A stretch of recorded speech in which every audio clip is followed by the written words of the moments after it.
ఓం నమ శివాయ. అందరికీ నమస్కారం అండి.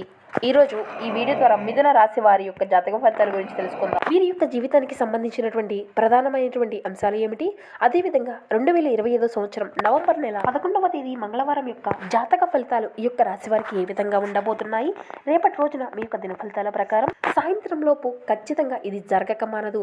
ఈ సంఘటన మీరు ఖచ్చితంగా ఎదుర్కోవాల్సి వస్తుంది. అసలు ఎటువంటి సంఘటనలు మీ యొక్క జీవితంలో ఎదురుకాబోతున్నాయి, దీనివల్ల ఎటువంటి పరిణామాలు అనేవి మీరు చూడగలుగుతారు, ఇటువంటి పూర్తి అంశాలన్నీ కూడా ఇప్పుడు ఈ వీడియో ద్వారా వివరంగా తెలుసుకుందామండి. ఇక అదేవిధంగా రేపటి రోజున మీ యొక్క జీవితంలో కలగబోయేటువంటి పరిణామాలు ఎదుర్కొనే దేవతారాధన ఏంటి, ఏ దేవతారాధన చేయడం వల్ల మీకు శ్రేష్టమైన ఫలితాలను మీరు పొందుకోగలుగుతారు, ఇటువంటి పూర్తి అంశాలన్నీ కూడా ఇప్పుడు ఈ వీడియో ద్వారా వివరంగా తెలుసుకుందామండి.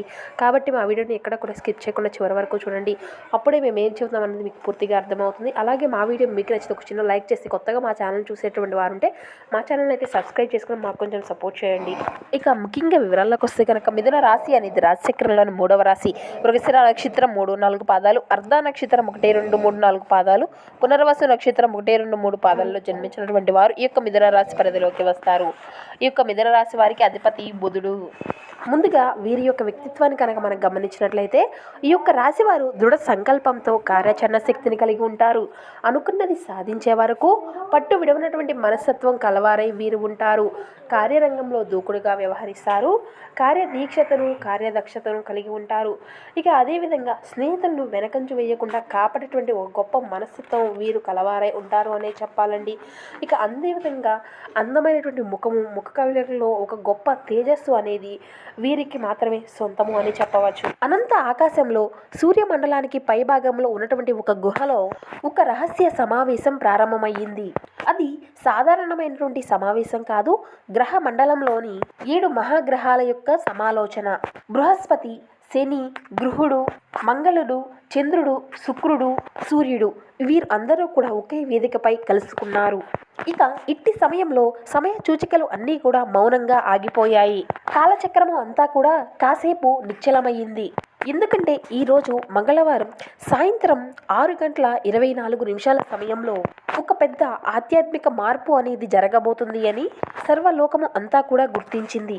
ఇక ఈరోజు అంతా కూడా ఈ యొక్క రాశి వారికి న్యాయము, సమతుల్యత, ప్రేమ అనేటువంటి సూత్రాల మీద గడిచిపోతుంది. మీరు అయితే ఒక సత్యాన్ని గ్రహించబోతున్నారు.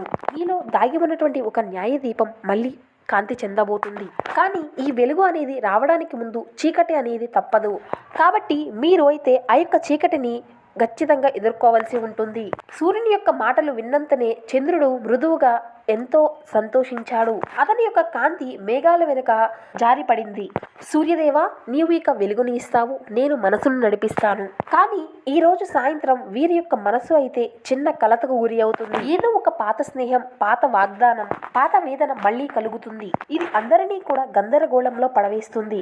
కానీ ఈ వేదనలోనే వీరికి అయితే దివ్య జ్ఞానం కలుగుతుంది. ఈ సమయంలో మంగళుడు తన యొక్క గద్దెల మీద నుండి నిలిచాడు. అతని యొక్క వాణి అనేది చాలా అగ్నిలా మండింది. ఇక ఈ యొక్క రాశివారు అయితే చాలా కాలంగా ఎంతో సహనంతో ఏర్పరచుకుంటున్నారండి. కానీ ఈ సమయంలో అయితే మీరు మీ యొక్క జీవన శైలి కోసం యుద్ధం చేయవలసినటువంటి సమయం అయితే ఆసన్నమయ్యింది. ఎవరో ఒకరు వీరిని వెనుక నుండి మోసం చేయడము అనేది జరిగింది. మీ యొక్క కీర్తిని కూడా చెడగొట్టారు. కాబట్టి ఈ రోజున దీనికి అంతము అనేది కలగబోతుందండి.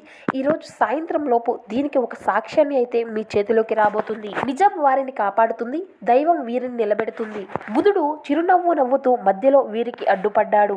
ఇక మంగళ, నీ యొక్క ఆగ్రహము అంతా కూడా సత్యమే, కానీ జ్ఞానము అనేది లేకుండా నీ యొక్క పోరాటము అంతా కూడా అంధత్వం అవుతుంది. కాబట్టి ఈ యొక్క రాశివారు మీ యొక్క ఆలోచన జ్ఞానాన్ని, ఈ యొక్క సమయాన్ని అంతా కూడా మీరు సద్వినియోగం చేసుకొని ఎంతో శాంతతో మీ యొక్క ఆలోచనలు అన్నింటినీ కూడా అమలుపరుచుకోవాలి. ఒక చిన్న మాట అయితే మిమ్మల్ని కాపాడగలుగుతుందండి.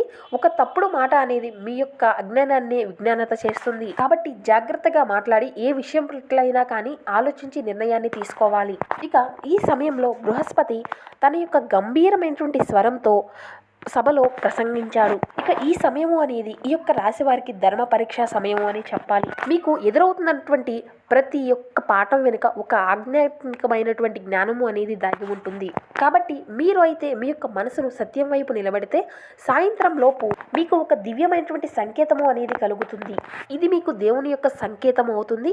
ఇది మీకు ఒక పత్ర రూపంలో కానీ, లేదంటే ఒక ఫోన్ కాల్ రూపంలో కానీ, లేదంటే ఒక వ్యక్తి ద్వారా ఈ యొక్క మాట అనేది మీకు చేరుతుంది. కానీ ఇది అంతా కూడా మీ యొక్క జీవితాన్ని అంతా కూడా గందరగోళం చేస్తుంది. అతని యొక్క మాటలు విన్నా వెంటనే అంటే శని యొక్క ప్రభావితము అనేది చాలా గంభీరంగా నవ్వడము అనేది జరుగుతుందండి. అవును బృహస్పతి, వారు చేసినటువంటి కర్మల ఫలితాలు అనేవి ఖచ్చితంగా వారు వీటి నుండి తప్పించుకోలేరు. ఈ యొక్క రాశి వారు గత 2 సంవత్సరాలుగా న్యాయాన్ని కోరుకుంటూ ఉంటున్నారు. ఎంతో సహనాన్ని చూపారు. అందువల్లనే నేను కూడా వారి యొక్క పక్షాన్ని నిలబడ్డాను. కాబట్టి రేపటి రోజున సాయంత్రం లోపు వీరి యొక్క న్యాయము పుణ్యము అంతా కూడా ఒక స్పష్టత అనేది కలుగుతుంది. ఒక ద్వారం ముడుచుకుపోయినప్పటికీ మరొక ద్వారం తెరుచుకుంటుంది. ఇది అంతా కూడా వీరి యొక్క జీవన శైలిని అంతా కూడా మార్చేస్తుంది. ఈ విధంగా శనిగ్రహం యొక్క చివరి మాటలు మాట్లాడగానే శుక్రుడు తల వంచి తన యొక్క మాటలను ఆజ్ఞాపించాడు. శని మహారాజా, మీరు సత్యాన్ని వివరించారు. కానీ ఈ యొక్క రాశి వారికి ప్రేమ, జీవితం, అందము అనేది వీరి యొక్క మూల సూత్రాలు. ఈ రోజు సాయంత్రం వీరు గుండెతో కాకుండా ఆత్మతో ప్రేమించాలి. ఎవరైతే వీరిని బాధ పెడతారో వారు ఆ యొక్క వ్యక్తిని క్షమించాలి. ఈ యొక్క క్షమాపణతోనే వీరు కొత్త మార్గాన్ని ఎంచుకోగలుగుతారు. ఒక దివ్యమైనటువంటి శాంతి వీరిలోకి ప్రవేశిస్తుంది. ఈ దివ్య గృహలో ఒక నిశ్శబ్దము అనేది అలుముకుంటుంది. ఇక గ్రహాలు అన్నీ కూడా ఈ యొక్క రాశి వైపు వేచి చూడడం అనేది జరుగుతుంది. ఎంతో దూరంగా ఒక నీలమైనటువంటి ఒక చిన్న కాంతి అనేది ఆకాశంలో మెరుస్తుంది. అదే ఈ యొక్క రాశి తారకం. అది అంతా కూడా క్రమవంతంగా ప్రకాశవంతము అవుతూ ఈ విధంగా పలకసాగింది. సత్యం వస్తుంది, వేచి చూడండి. మీరు ఎదురు చూసినటువంటి సమాధానము అంతా కూడా ఈ రోజు సాయంత్రం లోపే మీ ముందుకు రాబోతుంది. ఈ యొక్క గ్రహాల కూడలో మీరు తీసుకున్నటువంటి ఒక నిర్ణయం భూమిపైన ఈ యొక్క రాశి వారికి చేరింది. మానవ లోకంలో ఈ సమయము అనేది రేపటి రోజున సాయంత్రం 4 గంటల దాటిన తరువాత ఈ యొక్క విశాఖ నక్షత్రం మృదువుగా ఆకాశంలో వికాసవంతమైన కాంతిని ఇస్తుంది. ఈ యొక్క రాశి సంతానమైనటువంటి ఒక అనిరుద్ధ్ బాలకుడు హైదరాబాద్లో నివసిస్తూ తన యొక్క జీవితము మారదు అనేటువంటి ఒక నిరాశలో మిగిలిపోయి ఉన్నాడు. ఇక అనిరుద్ధ్ తన యొక్క పని అంతా కూడా కోల్పోయి 3 నెలలు గడిచిపోయింది. తన మీద నమ్మకం పెట్టుకున్నటువంటి ఒక స్నేహితుడు తనను ఎంతో మోసం చేసి ఇక అక్కడి నుండి వెళ్ళిపోయాడు. ఇక తనకి మిగిలింది ఏమిటి అంటే ఒక పాత ల్యాప్టాప్, ఒక చిన్న నోట్బుక్, గుండెల్లో ధైర్యం. ఇక ఈ రోజు అయితే తను బయటకు వెళ్ళి ఒక చిన్న ఆలయానికి వెళ్ళాడు. అక్కడ ఉన్నటువంటి ఒక వృత్త పూజారి చిరునవ్వుతో అతన్ని పిలిచాడు. బిడ్డ, ఈ రోజు ఈ యొక్క రాశి కలిగినటువంటి వారికి సూర్యోదయంతో పాటు మీ యొక్క పాత కర్మ ఫలితాలు అయితే ముగవబోతున్నాయి. సాయంత్రం లోపు నీకు ఒక మంచి సంకేతము అయితే అందుతుంది. దానిని జాగ్రత్తగా గుర్తించు. అది దేవుడి చేత రాయబడింది అని అతనుకు తెలుపుతాడు. ఇట్టి సమయంలో ఆ పిల్లాడు ఆశ్చర్యపోతాడు. అయితే తన యొక్క మనసులో ఒక శాంతి అనేది కలుగుతుంది. మధ్యాహ్న సమయానికి అతనికి ఒక ఫోన్ కాల్ అనేది వస్తుంది.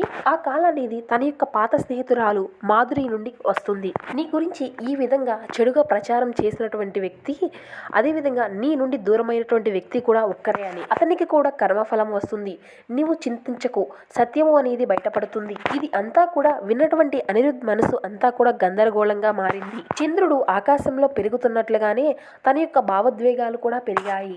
అతని యొక్క మనసు అంతా కూడా ఆలోచనల యొక్క యుద్ధ భూమిలా మారింది. ఆ సమయంలోనే మంగళుడు ఈ యొక్క రాశి వైపు దృష్టి పెట్టాడు. తన యొక్క అగ్నితో ఇతనికి ధైర్యాన్ని నింపాడు. సాయంత్రం 6:15 తర్వాత ఎర్రటి సూర్యాస్తమయమైనటువంటి సమయంలో అనిరుద్ధు తన గదిలో కూర్చొని తన యొక్క ల్యాప్టాప్ని ఓపెన్ చేశాడు. తనకు ఒక కొత్త మెయిల్ వచ్చింది. అది ఒక కంపెనీ నుండి, అంటే చాలా పెద్ద కంపెనీ అది.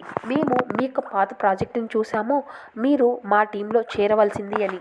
ఆ సమయంలోనే అనిరుద్ధికి తన యొక్క వృద్ధ పూజారి యొక్క మాటలు అయితే గుర్తుకు వచ్చాయి. ఇదే ఈ దివ్య యొక్క సంకేతము అని తనకు అర్థమయ్యింది. మరలా అదే సమయంలో మరొక మెసేజ్ వచ్చింది.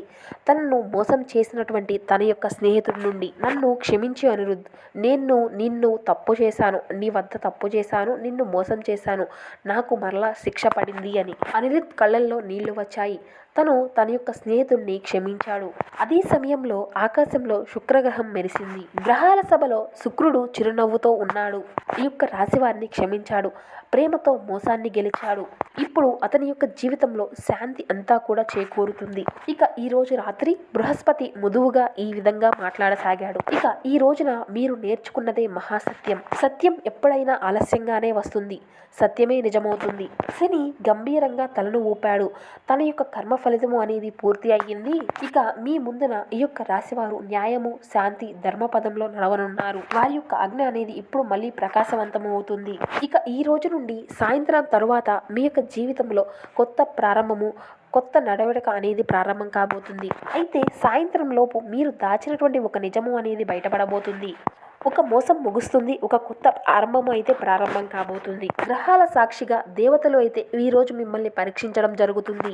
కానీ చివరికి వీరిని విజయ పదంలో ఖచ్చితంగా నిలబెడుతుంది. కాబట్టి మీరు మీ యొక్క సంతృప్తికరమైనటువంటి జీవితం కోసం మీరు మీ యొక్క మానసిక దృక్పథాన్ని అయితే పెంపొందించుకోండి. ఇక ఈరోజు అయితే మీ యొక్క బంధువులలో ఎవరైతే మీ దగ్గర అప్పు తీసుకొని తిరిగి చెల్లించకుండా మళ్ళీ అడుగుతారో వారికి అప్పు ఇవ్వకండి. సానుకూల దృక్పథం కలిగి సమర్థవంతముగా కూడా మీ యొక్క పనులు అన్నీ కూడా మీ యొక్క మిత్రులతో బయటకు వెళ్ళండి. ఆఫీస్లో మీకు మీ యొక్క ఎదుగుదలకు మంచి అవకాశం అయితే మీ ముందుకు రాబోతుంది. ఇక ఈరోజు మంచి నవల్ కానీ మ్యూజిషియన్ కానీ చదువుతూ కాలము అనేది గడపనున్నారండి. ఇక ఈరోజు అయితే మీరు మీ యొక్క వైవాహిక జీవితంలో ఎంతో గొప్పది అని మీ యొక్క జీవిత భాగస్వామి ద్వారా మీరు ఎంతగా ప్రేమిస్తున్నది కూడా తనకు తెలిసే విధంగా చెప్పండి. ఇక ఇదే విధంగా మీ యొక్క ప్రతికూలత అంశాలను అనుకూలంగా మార్చుకోవడానికి మీ యొక్క ఆర్థిక స్థితి అనేది మెరుగుపరచడానికి నిత్యము కూడా ఓం హం హనుమతే నమః అనేటువంటి మంత్రాన్ని 11 సార్లు ఉదయం లేచిన వెంటనే పఠించడము అనేది మీ యొక్క జీవితంలో ఒక భాగంగా మార్చుకోండి. అదేవిధంగా శివనామస్మరణ అయితే అసలు మరవకండి. ఇక మీకు ఉన్నంతలో పేదలకు, వృద్ధులకు దాన ధర్మాలు చేస్తూ ఉండండి. అపారమైనటువంటి పుణ్య ఫలితాన్ని అయితే మీరు ఖచ్చితంగా పొందుకోగలుగుతారు. సో చూసారు కదండి, ఇక మిథున రాశి వారి యొక్క జాతక ఫలితాలు. మా వీడియో మీకు చూపించిన లైక్ సపోర్ట్ చేయండి. Thanks for watching.